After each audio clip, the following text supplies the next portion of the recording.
আমরা এখনো আন্দোলন চলমান রেখেছি। গতকাল আমাদের জনতার মেয়র ইশরাক হোসেন ঘোষণা দিয়েছে যে রায় যাই হোক না কেন আমরা এই আন্দোলন থেকে সরে যাব না যতক্ষণ না পর্যন্ত স্থানীয় সরকার উপদেষ্টা আসিফ মাহমুদ সজীব ভুঁইয়ার পদত্যাগ হবে। উনি পদত্যাগ করলে আমরা এই আন্দোলন থেকে এখান থেকে আমরা চলে যাব।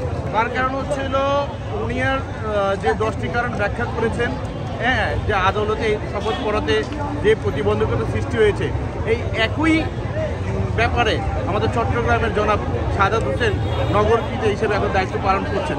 তাহলে কেন ইশরাক হোসেনের ব্যাপারে তার কেন এত অ্যালার্জি? ইশরাক হোসেনের শপথ বাক্য করানোর জন্য তার এত তাল বাহানা কেন থাকবে?